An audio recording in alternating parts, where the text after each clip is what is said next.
नमस्कार, मैं प्रिया राज। आप देख रहे हैं न्यूज़ 24। भाजपा के प्रदेश अध्यक्ष यानी कि दिलीप जायसवाल का बड़ा बयान सामने आ चुका है। आपको बता दें, मीडिया कर्मियों के समक्ष कई बातों का खुलासा तक किए। सबसे पहली बात हो जाती है अररिया में अभी जो मामले खुलकर सामने आ रहे हैं, जिसे लेकर आए दिन बयानबाजियों के तौर पर और कहा जाए तो जो देश में अभी माहौल बना है, इसे लेकर आए दिन नेता भी घेरे में आ ही जाते हैं। इस दौरान जब प्रदेश अध्यक्ष यानी दिलीप जायसवाल से सवाल किए जाते तो उन्होंने प्रश्नों के जवाब काफी शालीनता से दिया। उनका कहना है कि जो भी कुछ मामले खुलकर सामने आते अभी सबको स्थिरता से इसे देखना चाहिए, लेकिन जो सवालों के जवाब थे उसको देखते हुए दिलीप जायसवाल काफी शालीनता से एक एक बातों को खुलासा किए। इस दौरान वो अररिया के सांसद के भी पक्ष में दिखे गए। सबसे पहले आप इस वीडियो में देखिए और सुनिए। सर, अररिया में जिस तरीके का भी माहौल देखने को मिल रहा है, पूरा का पूरा मुस्लिम समुदाय जो है सड़क पे आ चुका है, तो इस पर आपका क्या कहना है? देखिए, देश के सभी जिम्मेदार लोगों का फर्ज है, मीडिया से लेके नेता से लेके आम जनता का, कि देश के अंदर सौहार्दपूर्ण वातावरण रहे और 140 करोड़ देश की जनता का सौहार्दपूर्ण वातावरण बना रहे। अररिया की घटना जो है, सही बातों को अच्छे तरीके से लोगों के सामने नहीं रखा गया, जिस कारण लोगों में रोष आया है। अररिया के सांसद का अगर पूरा वीडियो फुटेज देखेंगे तो उन्होंने कहा है कि हिंदू को जात पात में नहीं बंटना है। अररिया में अगर रहना है तो सभी हिंदू को एक बनकर रहना चाहिए,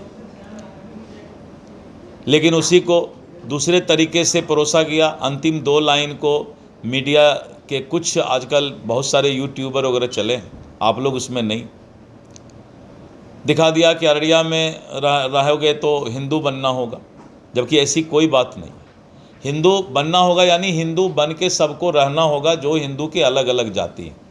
उसके बाद भी उन्होंने एक लाइन कहा कि आपस में हिंदू में सबको शादी ब्याह करना पड़ेगा, यानी सब लोग एक बन के रहो।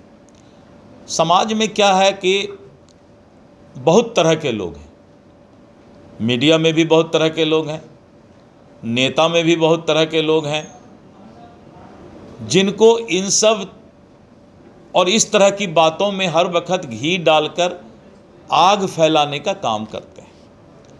ऐसे लोग देश के दुश्मन हैं, जो सौहार्द बिगाड़ने का काम करते हैं, चाहे कोई भी हो, किसी दल का भी। इसीलिए अररिया की घटना अब्बाह की घटना है और लोगों को इस तरह के बातों में नहीं पड़ना चाहिए। सब जगह राजनीतिक दुकानदारी करने की आवश्यकता नहीं है। हर चीज़ में राजनीति, हर चीज़ में राजनीति। हम मुस्लिम के लिए हैं, हम हिंदू के लिए हैं। बंद करो भाई ये नाटक। काहे हिंदू मुस्लिम के लिए रहते हो, देश के लिए रहो ना। देश हमें देता है सब कुछ, हम भी तो कुछ देना सीखें। सारा चीज़ तो देश से हमको मिल रहा है। हमारा क्या फ़र्ज है, इस देश के अंदर एक प्यार का माहौल बना रहे, यही सभी नेताओं का काम है। प्रतिपक्ष के नेता बोलते हैं कि इस कौम पर कुछ होगा तो मैं देखूंगा। अरे सभी कौम पर कुछ भी होगा तुम देखोगे, ये बात बोलो ना। कि इस देश के किसी भी जनता पर कुछ भी होगा तो हम साथ हैं उनके। तो इस तरह की बातें हैं। खैर चलिए, और न्यूज़ के लिए ये सब ठीक है। तो सर, प्रदीप कुमार के लिए जो नुपुर शर्मा के केस से मिला दिया गया है, आपने मेरी बात अगर सुनी होगी तो आपके जेहन में कुछ भी सवाल नहीं आएगा। आप जब मेरी बात सुने होंगे इतना देर से मैंने क्या क्या कहा, तो 3-4 दिन आपको लगेगा उसमें डुबकी लगाने में। सर, चुनाव से पहले इस तरीके का बयान कहाँ तक उचित है सर? देखिए, चुनाव अलग चीज़ है और चुनाव से इन सब चीज़ों को कुछ भी जोड़ने की आवश्यकता नहीं। किस तरह का बयान? मैंने कहा बयान को तो मैंने समझाया, फिर भी आप बोल रहे हैं इस तरह का बयान। इसका मतलब है कि आप जनता में काफी आक्रोश दिख रहा है। अररिया में जो मुसलमान समुदाय है रोड पर आकर के कह रहे हैं मुस्लिम माफी तक मांगनी पड़ी। मैं बता रहा हूँ ना कि मुस्लिम भाई को अब्बा फैलाकर भड़काने का प्रयास किया गया। तो सर इस केस को फिर नुपुर शर्मा के केस से जोड़ के भी देख सकते हैं, क्योंकि वो तो नुपुर शर्मा की बातों को तोड़ मरोड़ के डाला गया। क्या चाहते हैं कि देश में आप क्या चाहते हैं, क्या ये बताइए। नहीं सर, क्योंकि जिस तरीके नहीं बताइए हमको, नहीं हम दूसरा बात पूछ रहे हैं। आप क्या चाहते हैं कि इस मुद्दे को पूरा आग लगाया जाए? बोलिए, आपकी अगर इच्छा है तो बताइए कि ये इस तरह का बात अगर देश में हो, हिंदू मुस्लिम हो, आपस में लोग लड़ें, तो अगर आपकी इच्छा है कि ये बात और भर के उल्टा सीधा बात आए, नहीं सर सीधा बात है, उल्टा सीधा बात है, सीधा हाँ बात है, जो आपने हाँ, अभी सीधा कहा। यही है कि इस देश में सभी लोग 140 करोड़ जो इस देश की आबादी है वो भारतीय है। सर ठीक तेजस्वी है, देखिए यादव एक बात सुन लीजिए एक बार। चैनल को हर वक्त अपना टीआरपी बढ़ाने के चक्कर में देश के अंदर सौहार्दपूर्ण वातावरण में घी डालने की आवश्यकता नहीं है। अच्छे चैनल कभी भी इस तरह का काम नहीं करते हैं। सुबह से मैं बहुत से चैनल से मिला, लेकिन वो लोग कभी भी नहीं चाहते हैं कि इतना खींचो कि रबर टूट जाए। इस देश को हर वक्त सब लोग आपस में मिलजुल करके रखें, इसके लिए आप लोग पत्रकारिता कीजिए, चैनल चलाइए। सर तेजस्वी यादव का जो बयान है, ईंट से ईंट बजा, वहीं पर हैं अभी तक आप।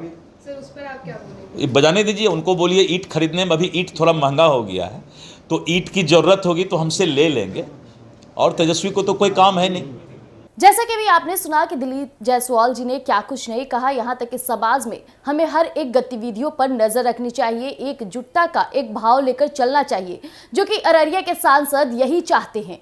जिस तरह से हिंदू मुस्लिम जैसे कई तमाम जातिवाद की बातें जब खुलकर सामने आती है तो इससे कहीं ना कहीं एक हिंसा पैदा होती है हमारे समाज में, जिसे लेकर दिलीप जायसवाल साफ तौर पे कहते नजर आए कि हिंसा को बढ़ावा नहीं देना चाहिए। और रही बात खबरों को, तो खबरों को इस तरह से दर्शाए कि जनता के मन में, दिल में एक प्रभावित पॉजिटिव सकारात्मक मैसेज जाए, न कि इससे कई भेद वाली बातें चली जाए।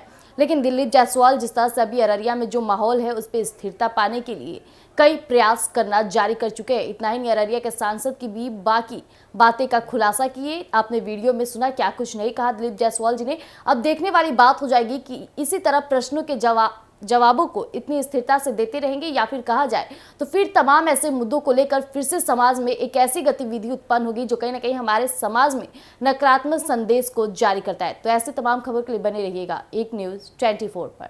धन्यवाद।